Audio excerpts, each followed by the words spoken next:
পয়গম্বর ইউনূস রাজি হয়ে গেলেন, আমি একা একজন মানুষের কারণে এতগুলো মানুষ মারা যাবে, না না হইতে পারে না। পয়গম্বর ইউনূস আলাইহিস সালাতু ওয়াস সালাম নদীর মধ্যে ঝাঁপ দিয়ে দিলেন। আল্লাহর কি কুদরত! আমার আল্লাহ বিরাট আকৃতির একটা মাছকে সামনের মধ্যে উপস্থিত করে দিছে, আর ওই মাছের পেটের মধ্যে পয়গম্বর ইউনূস চলে গেছে। আর আস্তে কোন মাছের পেটের মধ্যে গেলেন, কত সময় আর বাঁচবে? 1 মিনিট 2 মিনিট, শ্বাস বন্ধ হয়ে মারা যাবে। কিন্তু এটা পয়গম্বর ইউনূসের জন্য মৃত্যুর ফাঁদ ছিল না, আল্লাহ রাব্বুল আলামিনের পক্ষ থেকে ছিল একটা সতর্কবার্তা। আল্লাহ রাব্বুল আলামিন ওই মাছকে ফরমান দিয়া দিলেন, এরে মাছ, আমার পয়গম্বরকে তুমি হজম কইরিও না, আমার পয়গম্বরকে তুমি খেয়ে ফেলো না। এবার দেখেন কিতাবের মধ্যে আসছে, কেউ বলে 7 দিন, কেউ বলে আরো বেশি, কেউ বলে 40 দিন পর্যন্ত পয়গম্বর ইউনূস আলাইহিস সালাতু ওয়াস সালাম ওই মাছের পেটে উনি অবস্থান করলেন। এক পর্যায়ে ইউনূস আলাইহিস সালাতু ওয়াস সালাম যখন অন্ধকারের ভিতরে পড়ে গেলেন, 3টা অন্ধকার, একটা অন্ধকার হলো রাতের অন্ধকার, আরেকটা অন্ধকার হলো সমুদ্রের অন্ধকার, আরেকটা অন্ধকার হলো মাছের পেটের অন্ধকার। 3 অন্ধকারের ভিতরে যখন পড়ে গেলেন পয়গম্বর ইউনূস আলাইহিস সালাতু ওয়াস সালাম, তখন আল্লাহ রাব্বুল আলামিনকে স্মরণ করে মহান রবের কাছে দোয়া করতে আরম্ভ করলেন। ফানাদা ফিস যুলুমাত, আল্লাহর নবী পয়গম্বর ইউনূস আলাইহিস সালাতু ওয়াস সালাম অন্ধকার সমূহের ভিতরে যখন পড়ে গেলেন, তখন আল্লাহ রাব্বুল আলামিনকে ডাকতে আরম্ভ করলেন আর বলতে লাগলেন, লা ইলাহা ইল্লা আনতা সুবহানাকা ইন্নী কুনতু মিনাজ জালিমিন। পয়গম্বর ইউনূস আলাইহিস সালাতু ওয়াস সালাম জানালেন, আল্লাহ, আমি আমার নফসের উপর জুলুম করেছি, আমি আমার নফসের উপর অন্যায় করেছি। ওগো মালিক, আপনি ছাড়া আর কোনো মালিক নাই, আপনি ছাড়া আর কোনো খালিক নাই, আপনি ছাড়া আর কোনো মাবুদ নাই। যেই মুহূর্তে পয়গম্বর ইউনূস আলাইহিস সালাতু ওয়াস সালাম ওই অসহায় অবস্থায়, অসহায় প্রতিকূল অবস্থায় আল্লাহ তাআলাকে স্মরণ করছে, স্মরণ করতে দেরি হয়েছে, মাছের পেটের মধ্যে ব্যথা শুরু হইতে 1 সেকেন্ডও দেরি হয় নাই। আমার আল্লাহ রাব্বুল আলামিন যেই উদ্দেশ্য চাইছিলেন পয়গম্বর ইউনূস আলাইহিস সালাতু ওয়াস সালামকে একটু বুঝাইবেন, একটু সতর্ক করবেন, সতর্ক হয়ে গেছেন। এবার আমার আল্লাহ মাছের পেটে যখন ব্যথা শুরু করায়া দিলেন, মাছ সমুদ্রের মধ্যখানে চলে গেল, নদীর কিনারার মধ্যে চলে যাওয়ার পরে উনি ওই মাছ বমি করে পয়গম্বর ইউনূস আলাইহিস সালাতু ওয়াস সালামকে জমিনের উপর ছড়ায়া দিয়েছে। সুবহানাল্লাহ। ফাযকুরুনি আযকুরুকুম। প্রথম নম্বর অর্থ, স্বাভাবিক অর্থ, আল্লাহ রাব্বুল আলামিন বলেন, এ দুনিয়ার বান্দা বান্দি, তোমরা আমি আল্লাহকে স্মরণ করো, আমি আল্লাহ রাব্বুল আলামিন তোমাদেরকে স্মরণ করব। সুবহানাল্লাহ।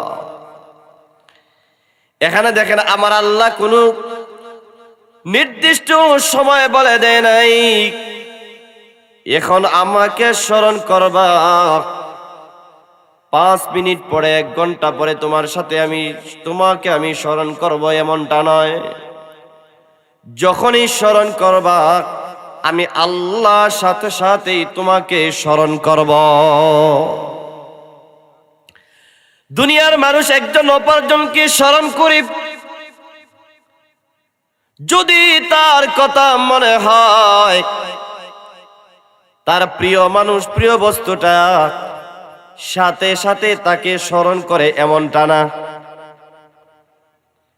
হয়তো 2 দিন পরে, 3 দিন পরে কোনো একটা সময় তার কথা স্মরণ হয়। কিন্তু এই আয়াতের প্রেক্ষিতে বলা যায় আমার আল্লাহ যখনই আমার আল্লাহকে দুনিয়ার কোনো বান্দা বান্দি স্মরণ করে, সাথে সাথে আমার আল্লাহ তাকে স্মরণ করে নেয়। এ মুসলমান, হাদিসে কুদসির মধ্যে আছে, আল্লাহর নবী বিশ্ব নবী রাহমাতুল লিল আলামিন বলেন, قال النبي صلى الله عليه وسلم يقول الله تعالى, আল্লাহর নবী বিশ্ব নবী রাহমাতুল লিল আলামিন বলেন, মহান রব আল্লাহ রাব্বুল আলামিন বলতেছেন, আনা ইনদা যন্নি আবদি বি ওয়া আনা মাহু। এই দুনিয়ার বান্দা বান্দি আমার সম্পর্কে যেই ধারণা করে, আমি তার ধারণা সমেত তার কাছে আমি থাকি, তার সাথে থাকি। এই দুনিয়ার বান্দা বান্দি আমার প্রতি যেমন ধারণা করে, আমি আল্লাহ সেই মতে তাকে দিয়া দেই, সেই মতে তার সাথে আমি মুআমেলা করি। আল্লাহ রাব্বুল আলামিন আরো বলেন, ইযা যাকারনি ফাইন যাকারনি ফি নাফসিহি। দুনিয়ার কোন বান্দা বান্দি যদি আমাকে দিলে দিলে স্মরণ করে, আমি আল্লাহ তাকে আমি দিলে দিলে স্মরণ করি। সুবহানাল্লাহ বলে। আল্লাহ রাব্বুল আলামিন আরো বলেন, দুনিয়ার বান্দা বান্দি ওয়া ইন যাকারানি ফি মালাইক যাকারতুহু ফি মালাই খায়রিম মিনহুম। দুনিয়ার মানুষ যদি একত্রিত হয়, সমাবেশে সমাবেত হয়ে আমি আল্লাহকে স্মরণ করি, আমি আল্লাহ এর চেয়ে উত্তম মজলিস ফেরেশতাদের মজলিসে তাদেরকে নিয়ে স্মরণ করি। সুবহানাল্লাহ। আমার সেই বান্দা বান্দি সম্পর্কে আমি আল্লাহ প্রশংসা করি। এ দুনিয়ার মানুষ, এমন রব তুমি কোথায় পাইবা যেই রবকে মনে মনে স্মরণ করলে সেই রব তোমাকে মনে মনে স্মরণ করে। সমাবেত হয়ে যদি দুনিয়ার কোন মানুষ আল্লাহ রাব্বুল আলামিনকে স্মরণ করে, এর চেয়ে উত্তম মজলিস ফেরেশতাদের মজলিসে আমার আল্লাহ তাদেরকে নিয়ে আলোচনা করে। সুবহানাল্লাহ। আমার আল্লাহ গর্ব করিয়ে, ফেরেশতারা শুনো, আমার বান্দা বান্দি দুনিয়াতে আসবে, তোমরা প্রথমেই রাজি ছিলে না, বলছিলে যে আমার বান্দা বান্দি দুনিয়াতে আসার পরে ফিতনা করবে, ঝগড়া করবে, ফাসাদ করবে। কিন্তু রে ফেরেশতারা দেখো, দুনিয়ার এত জায়েজ ঝামেলা থাকার পরেও, সংসার থাকার পরেও, ব্যবসা বাণিজ্য থাকার পরেও আমার মায়ার বান্দা বান্দিরা আমি আল্লাহকে বলে নাই, একত্রিত হয়ে আমি আল্লাহকে তারা স্মরণ করতেছি। এই অর্থে প্রথম নাম্বার অর্থ হলো ফাযকুরুনি আযকুরকুম। এ দুনিয়ার বান্দা বান্দি, তুমি যদি আমি আল্লাহকে স্মরণ করো, আমি আল্লাহ রাব্বুল আলামিন তোমাদেরকে স্মরণ করব। দুই নম্বর অর্থ ফাযকুরুনি আযকুরকুম।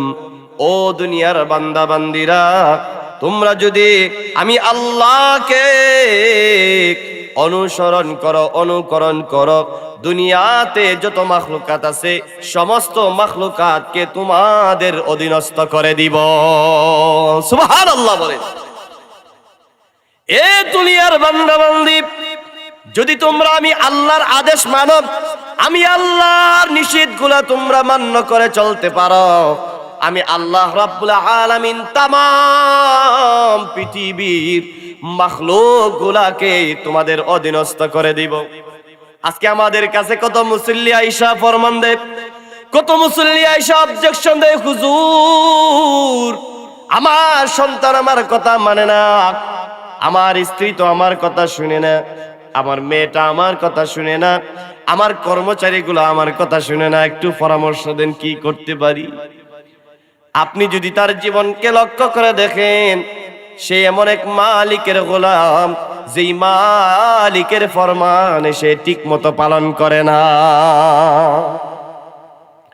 যেই মালিকের গোলাম তুমি, সেই মালিকের ফরমানেই তুমি মানো না, তোমার অধীনস্থরা কিভাবে তোমার কথা মানবে? এটা বাস্তব জীবনে প্রমাণ।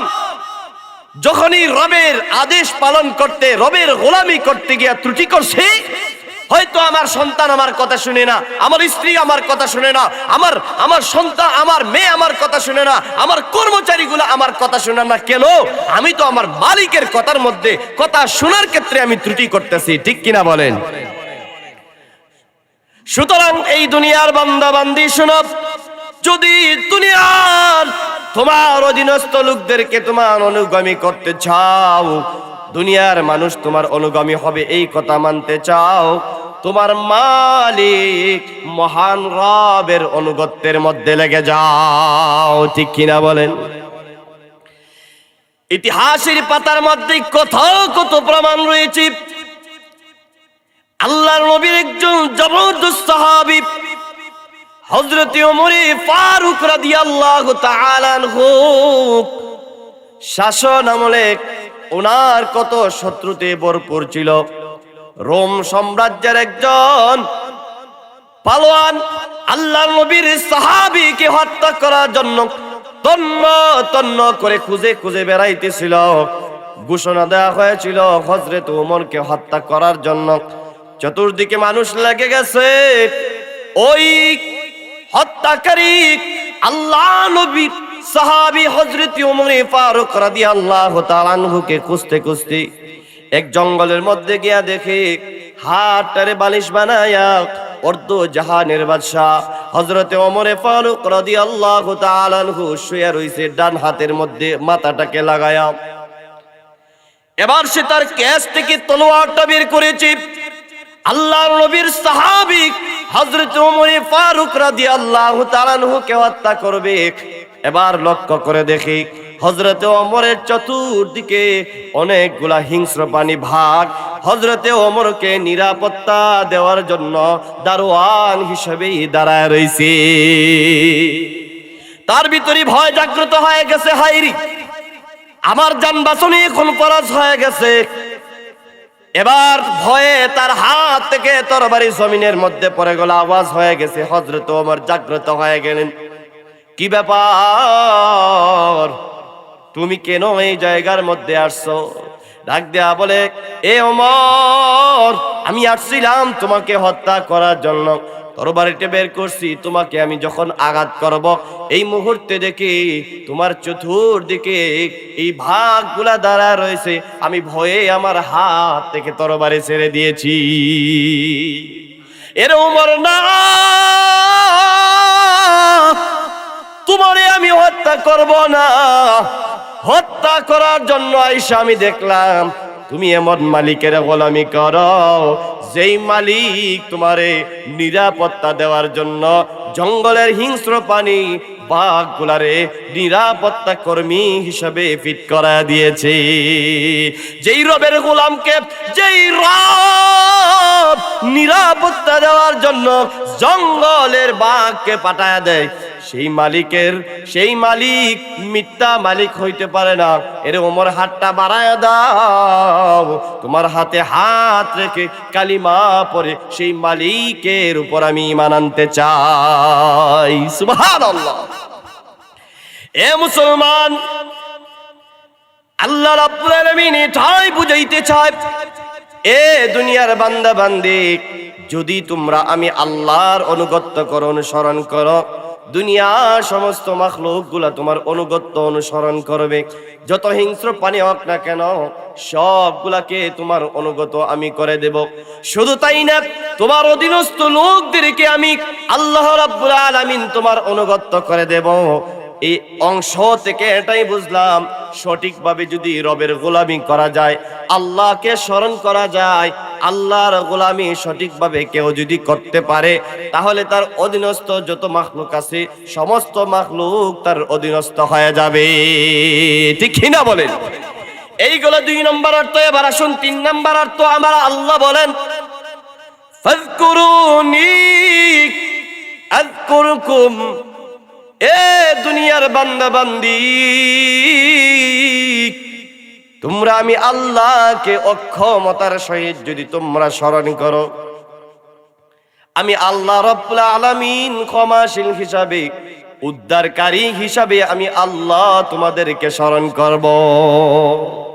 দুনিয়ার এমন কোন মানুষ নাই বিপদের মধ্যে পড়ে না, দুনিয়ার এমন কোন মানুষ নাই মুসিবতের মধ্যে পড়ে না। আরে কোটিপতিও কোন সময় অসহায় হয়ে যায়, ঠিক কিনা বলেন? এই যে করোনা আসছিল, কত মানুষ অসহায় হয়েছে, কোটি টাকা তার কোনো কাজে আসে নাই। অনেক মানুষ অনেক জায়গায় অ্যাক্সিডেন্ট করে, অনেক মুসিবতের মধ্যে পড়ে যায়, রাতের বেলা ডাকাত তাকে ধরে ফেলে, অনেক জায়গায় অনেক খতরার জায়গায় কঠিন জায়গার মধ্যে পড়ে যায়। তখন আল্লাহ ছাড়া তাকে উদ্ধার করার মতো দুনিয়ার আর কেউ থাকে না, ঠিক কিনা বলে? আল্লাহ রাব্বুল আলামিন বলেন, এরা দুনিয়ার মানুষ, ফাযকুরুনি আযকুরুকুম, তোমরা যদি অসহায় অবস্থায় আমি আল্লাহকে স্মরণ করো, আমি আল্লাহ তোমাদেরকে বিপদ কঠিন প্রতিকূল অবস্থায় আমি আল্লাহ তোমাদেরকে উদ্ধার করে দিব। সুবহানাল্লাহ। এই দুনিয়ার যত মানুষ বিপদের মধ্যে উদ্ধার করে, এই দুনিয়ার যত মানুষ বিপদের মধ্যে পতিত হয়, তাদেরকে উদ্ধার করার মালিক একমাত্র কে? আরেকটু জোরে কর না আল্লাহ, আরেকটু জোরে জোরে বলেন না আল্লাহ। এ দুনিয়ার মানুষ, আল্লাহ রাব্বুল আলামিন এটাই জানায় দিতে চায়, তুমি বিপদে পড়ো, মুসিবতে পড়ো, অসহায় অবস্থায় কাকুতু মিনতি করে আমি আল্লাহ তাআলাকে স্মরণ করো, আমি আল্লাহ রাব্বুল আলামিন তোমাকে এই মুসিবত বিপদ থেকে উদ্ধার করে দিব। পয়গম্বর ইউনূস আলাইহিস সালাতু ওয়াস সালামের নাম আপনারা শুনেছেন। উনার গোত্রে লোকদেরকে দ্বীনের দাওয়াত দিলেন, তারা দ্বীনের দাওয়াত প্রত্যাখ্যান করলো। এবার পয়গম্বর ইউনূস আলাইহিস সালাতু ওয়াস সালাম আল্লাহর পক্ষ থেকে সুসংবাদ পাইলেন, তার জাতির উপরে আযাব নেমে আসবে। এবার দেখেন পয়গম্বর ইউনূস আলাইহিস সালাতু ওয়াস সালাম ব্যর্থ হয়ে যখন এখান থেকে চলে আসলেন, এলাকাবাসীরা যখন শুনলো পয়গম্বর বলেছে আমাদের উপর আযাব নাজিল হয়ে যাবে, পয়গম্বরদের কথা কখনো মিথ্যা হয় না, ঠিক কিনা বলেন? দুনিয়ার সমস্ত মানুষ মিথ্যা বলতে পারে, কিন্তু পয়গম্বরদের জবান দিয়ে আমার আল্লাহ কোনোদিন মিথ্যা কথা বের করে না, ঠিক কিনা বলেন? এর মুসলমান যদিও কাফের হইতে পারে, তারা জানে উনি হলেন আল্লাহর নবী, কথা মিস যাবে না, আল্লাহর আযাব নাজিল হয়ে যাবে। পয়গম্বর ঘোষণা দিয়ে দিলেন 3 দিনের ভিতরে তোমাদের উপর আযাব নাজিল হয়ে যাইতে পারে। এবার সমস্ত গোত্রের লোকেরা এক জায়গায় একত্রিত হয়ে গেছে। এবার আল্লাহ তাআলার কাছে কাকুতি মিনতি করে কান্না করতে আরম্ভ করে দিয়েছে, আল্লাহ আপনি আমাদেরকে মাফ করে দেন, আল্লাহ আপনার উপর আমরা বিশ্বাস স্থাপন করলাম। ওই লক্ষ্য করে দেখেন গোত্রের লোকেরা আল্লাহ তাআলার কাছে তওবা করে করে জঙ্গলের মধ্যে চলে গেছে, শিশুগুলোদেরকে নিয়ে গেছে, জন্তু জানোয়ার গুলাকে তাদের সাথে নিয়ে গেছে, ওই এলাকা থেকে বের হয়ে গেছে। তারা গিয়া ওই জঙ্গলের মধ্যে শিশুগুলারেও ছেড়ে দিছে, জন্তু জানোয়ার গুলারেও ছাইরা দিয়া আল্লাহ তাআলার কুদরতি কদমে পড়ে কান্না আরম্ভ করে দিয়ে ওইদিকে আমার আল্লাহ রহমানুর রহিম, যত বড় গুনাহ হও না কেন, যত বড় গুনাহগার হও না কেন, আমার আল্লাহ রাব্বুল আলামিন ক্ষমা করতে পারে কি পারে না? আল্লাহ তাদের তাওবা কবুল করে নিয়েছে। 3 দিন পার হয়ে গেছে, কিন্তু তাদের উপর আযাব আসে না। আল্লাহ তাদেরকে ক্ষমা করে দিয়া আযাবটারে হটায় নিয়েছে। ইউনূস পয়গম্বর সংবাদ পাইল 3 দিন অতিক্রান্ত হয়ে গেছে, এখনো পর্যন্ত আযাব আসে নাই। এবার উনি মনে মনে চিন্তা করলেন, আমার গোত্রের লোকদের কাছে যদি আমি ফিরে যাই, তাহলে তারা আমাকে মিথ্যা প্রতিপন্ন করবে, কারণ 3 দিন হয়ে গেছে এখনো পর্যন্ত আযাব আসে নাই। ওই যুগের আইন ছিল যারা মিথ্যা বলবে তাকে হত্যা করা হয়। সুতরাং আমি আমার গোত্রের কাছে গেলে ওই আমার গোত্রের লোকেরা আমাকে হত্যা করে ফেলতে পারে। এবার দেখেন ইউনূস পয়গম্বর ওনার এলাকার দিকে আর গেলেন না, দূর কোথাও সফর করার জন্য বের হয়ে গেলেন। ইউনুস পয়গম্বরের একটা পদস্খলন হলো, আল্লাহর হুকুম আসা পর্যন্ত উনি ওই জায়গায় থেকে নড়বেন না। আল্লাহর পারমিশন না পেয়ে হয় পয়গম্বর ইউনুস আলাইহিস সালাতু ওয়াস সালাম ওইখান থেকে সরে গেলেন, এটা ওনার একটা পদস্খলন হয়ে গেল। এবার লক্ষ্য করে দেখেন, সফরের এক পর্যায়ে, হিজরতের এক পর্যায়ে নদী পার হবেন, নৌকার মধ্যে উঠলেন, নৌকা মানুষ লোড হয়ে গেল, বোঝাই হয়ে গেল। নদীর মধ্যখানে যাওয়ার পরে নৌকার এমন পরিস্থিতি হয়ে গেছে, ডুবে যাবে এমন পর্যায়ে নৌকার মাঝি ডাক দেয়া বলে, নৌকায় লোড হয়ে গেছে, এবার নৌকা থেকে মাল কিছু এই নদীর মধ্যে ফালা দিতে হবে, না হয় সামনে আগানো সম্ভব না। কিছু মাল তারা নদীর মধ্যে ফালা দিয়েছে, কিন্তু ফালা দেওয়ার পরেও পরিস্থিতি ঠিক হয় নাই।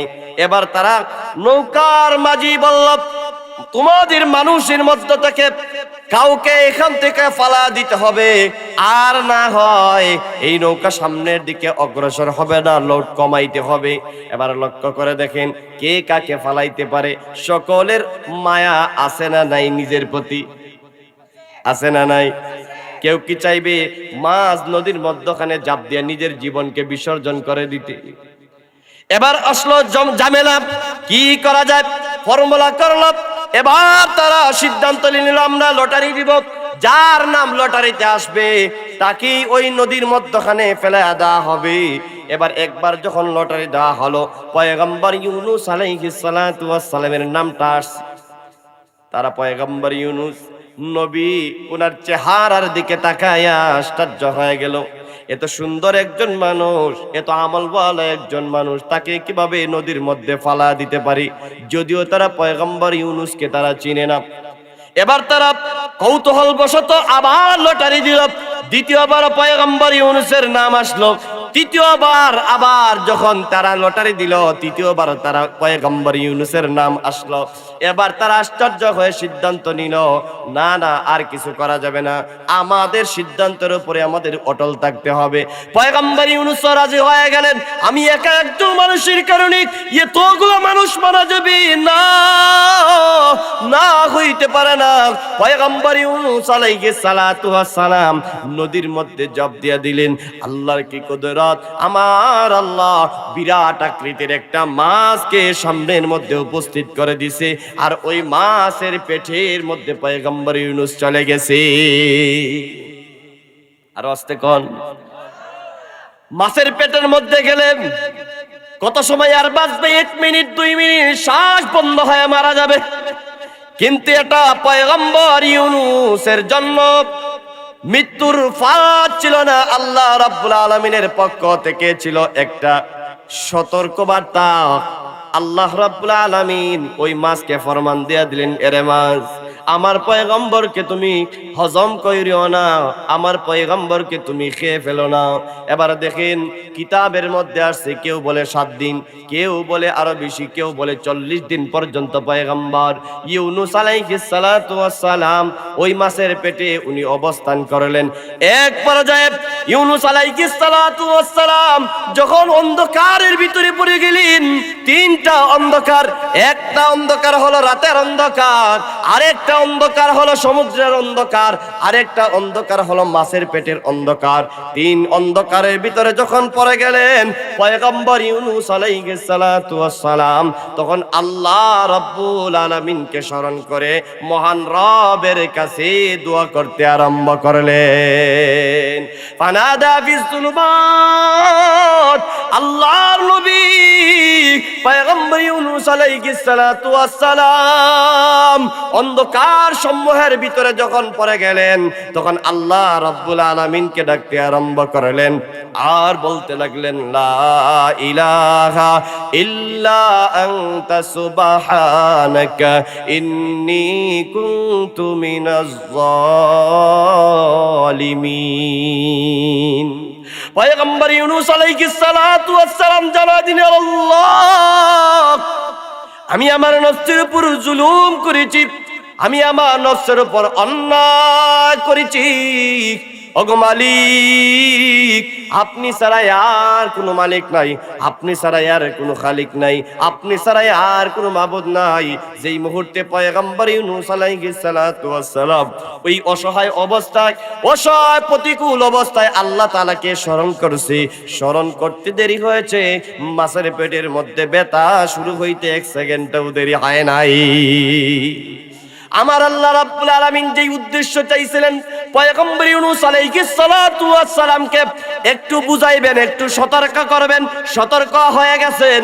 এবার আমার আল্লাহ মাছের পেটে যখন ব্যথা শুরু করায়া দিলেন, মাছ সমুদ্রের মধ্যখানে চলে গেল, নদীর কিনারার মধ্যে চলে যাওয়ার পরে উনি ওই মাছ বমি করে পয়গম্বর ইউনূস আলাইহিস সালাতু ওয়াস সালামকে জমিনের উপর ছড়ায়া দিয়েছে। সুবহানাল্লাহ। এই যে অসহায় প্রতিকূল অবস্থায় আল্লাহকে উনি স্মরণ করলেন, আল্লাহ রাব্বুল আলামিন ডাইরেক্টলি উনাকেও স্মরণ করলেন। আল্লাহ তাআলা কোরআনে এটাই বুঝাইতে চাইলেন, ও আমার মায়ার বান্দা বান্দি, যত অসহায় পরিস্থিতির মধ্যে পড়ো না কেন, যত বিপদের মধ্যে পড়ো না কেন, যখনই আমি আল্লাহকে স্মরণ করবা, আমি আল্লাহ সাথে সাথে তোমাকে বিপদ মুক্তি করার জন্য হাজির হয়ে যাব। সুবহানাল্লাহ। এই হলো 3 নম্বর অর্থ। এবার আসুন 4 নম্বর অর্থটা কি। আল্লাহ রাব্বুল আলামিন বলেন, ফাযকুরুনি আযকুরুকুম। ও দুনিয়ার বান্দা বান্দি, গুনাহের কাজ তোমার সামনে উপস্থিত হয়ে গেছে, গুনাহ করে নিবা, আর কোনো উপায় নাই।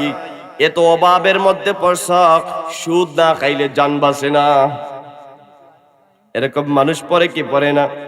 আজকে দুনিয়ার মানুষের কাছে যাইবেন, 500 টাকা বলবেন ধার দেওয়ার জন্য, আপনাকে ধার দিবে না। কিন্তু কিছু মানুষ এমন আছে, আপনি যদি সুদের জন্য 5 লক্ষ টাকাও বলেন, আপনাকে নগদ বের করে দিতে 1 সেকেন্ডও তার দেরি হয় না।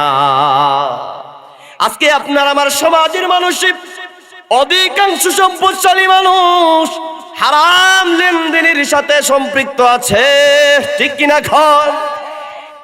এ মুসলমান, অধিকাংশ টাকাওয়ালার দিল শক্ত হয়ে যায়, আর অধিকাংশ সুদ খেনেওয়ালাদের দিলও আল্লাহ শক্ত করে দেয়।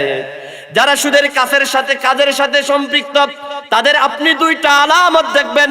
একটা আলামত হলো তাদের দিল বড় শক্ত হয়, তারা মসজিদ মাদ্রাসায় সদকা এত সকাল করে না, তারা অসহায় মানুষকে সহযোগিতা করে না, তাদের কাছে সাহায্য সহযোগিতার জন্য গেলে মনটা বড় খারাপ হয়ে যায়, চেহারাটা কালো হয়ে যায়, মানুষের সাথে দুর্ব্যবহার করে ঘর থেকে বের করে দেয়। বলেন ঠিক কিনা?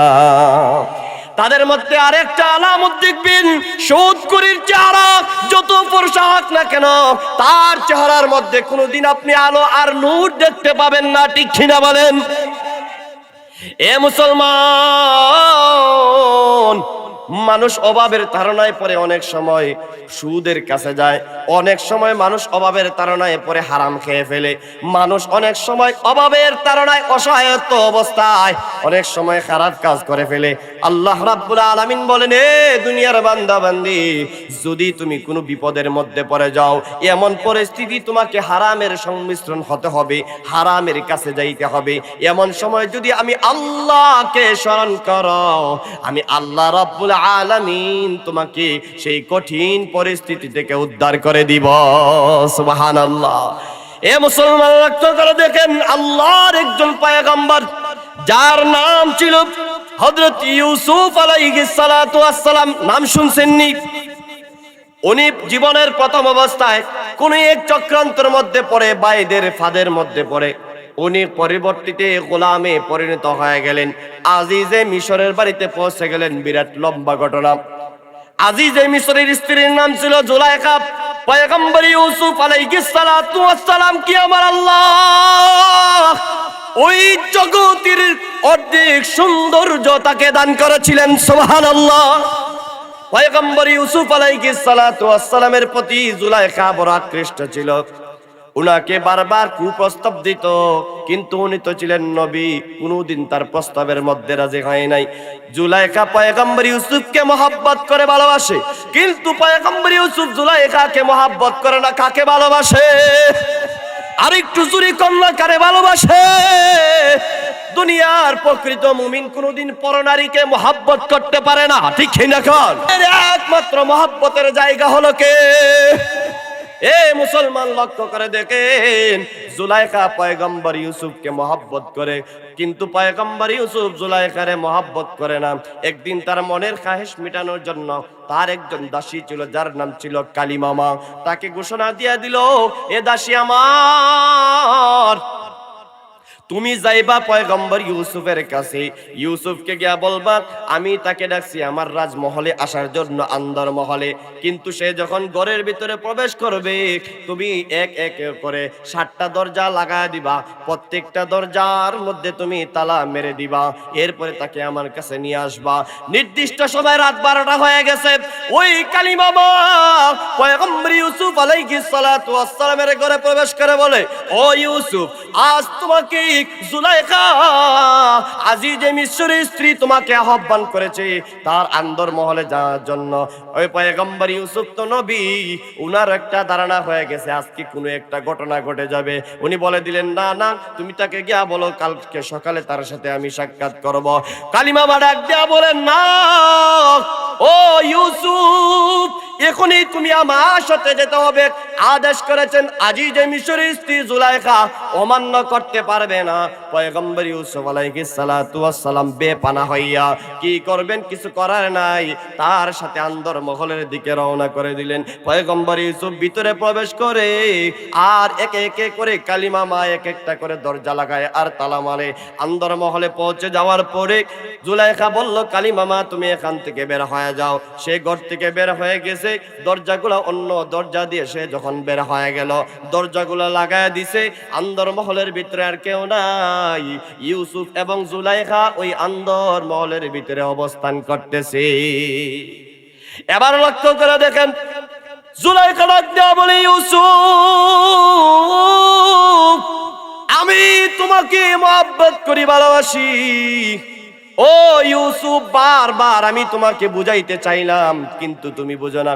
ইউসুফ নবী বলেন, আমি তোমাকে মহব্বত করি না, তুমি আমাকে ভালোবাসতে পারো, কিন্তু আমি আমার আল্লাহরে মহব্বত করি। সুবহানাল্লাহ। এবারে এই কথা বলার পরে জুলাইখা বলে, আজকে আর কোনো কিছু হবে না। একে একে করে শরীর থেকে সবগুলা কাপড় জুলাইখা যখন ছুটায় দিয়েছে, ইউসুফ নবী বলে, এটা তুমি কি করতেছ? বলে, এরে ইউসুফ, আমার আদেশ হলো আজকে তুমি আমার মনের স্বাদ মিটিয়ে দিবা। নাউজুবিল্লাহ বলেন, আজকে আমার মনের স্বাদ পূরণ করে দিবা। ও ইউসুফ, তুমি আজকে আমার মনের স্বাদ পূরণ করো।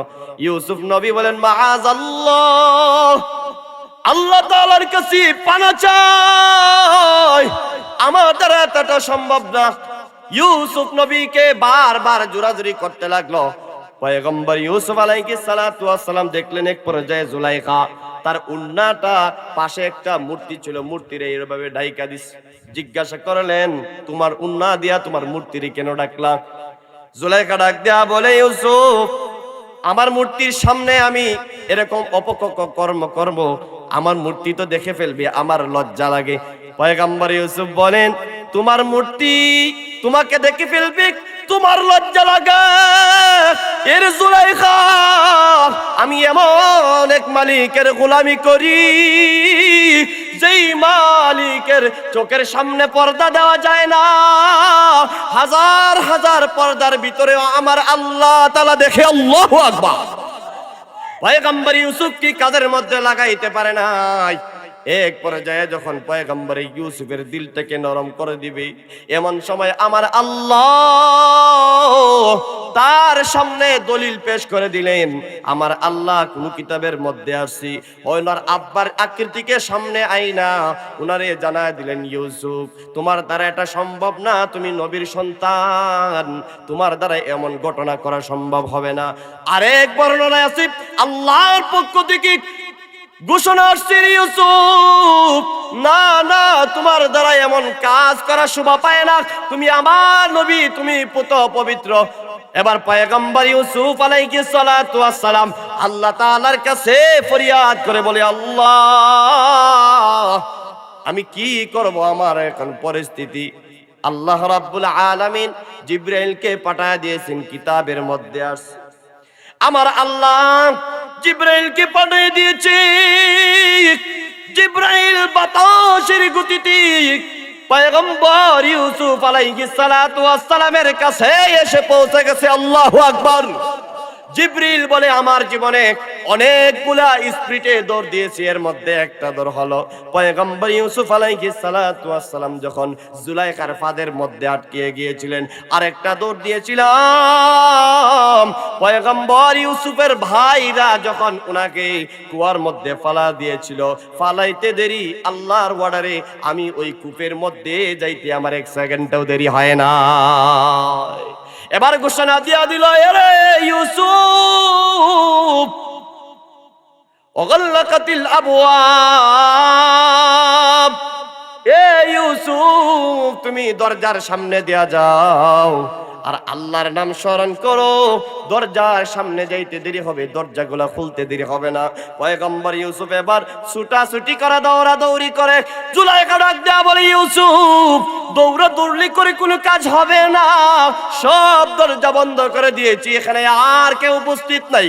এবার লক্ষ্য করে দেখেন পয়গম্বর ইউসুফ আলাইহিস সালাতু ওয়াস সালাম জিবরাইলের ঘোষণা শোনার পরে যখন দরজার সামনে গেলেন, একটা দরজার সামনে গেছে, দরজার তালাটা খুলে গেছে। আল্লাহু আকবার। এবার সামনের দিকে দৌড়ায় আর আল্লাহু আকবার বলে, সামনের দিকে দৌড়ায় আর আল্লাহু আকবার বলে, এক এক করে 60টা দরজা খুলে গেছে, 60টা তালা ভেঙে চুরমার হয়ে গেছে। 7 দরজা পারে দিয়া যখন শেষ দরজা শেষ করে যখন সামনে আগাইলো, এবার লক্ষ্য করে দেখে আজিজে মিশর তার সামনে দাঁড়ায় গেছে। আর বড় কঠিন পরিস্থিতির মধ্যে পড়ে গেছে। কি কঠিন পরিস্থিতির মধ্যে পড়ছে! এবার দেখেন জুলাইখা বহুরূপী, অনেক নারী আছে বহুরূপী, মুহূর্তের মধ্যে তার রূপ পরিবর্তন হয়ে যায়। সে বলে, আজিজে মিশর, আপনি গোলাম রাখছেন, তারা সাহায্য করছেন, সহযোগিতা করছেন, আপনি তার এত মায়া করেন, এত আদর করেন, অথচ আপনার গোলাম আজকে আমার ইজ্জত সম্মানের উপর সে আঘাত করেছে। নাউজুবিল্লাহ। পয়গম্বর ইউসুফ কি করবে? আল্লাহ তাআলার কাছে ফরিয়াদ করে। আল্লাহ রাব্বুল আলামিন বলে, ও পয়গম্বর, তুমি রাজমহলে তার খালাতো বোনের বাচ্চাটাকে আনো আর বইলা দাও যে তোমার পক্ষে তো কোনো সাক্ষী নাই, তোমার পক্ষে তো কোনো সাক্ষী নাই। ইউসুফ আলাইহিস সালাতু ওয়াস সালাম বলেন, তাকে যখন জিজ্ঞাসা করলো আমার স্ত্রী যা বলতেছে তা কি বাস্তব? ইউসুফ আলাইহিস সালাতু ওয়াস সালাম বলেন, না বাস্তব না, উনি আমাকে ডাকছে। আর জুলাইখা বলে, না, তাকে সে আমার উপর আক্রমণ করেছে। বলে, তোমার কি কোনো সাক্ষী আছে? ইউসুফ পয়গম্বর বলে, কোনো সাক্ষী নাই। আল্লাহ জানায় দিলেন, ওই বাচ্চাটাকে নিয়ে আসো।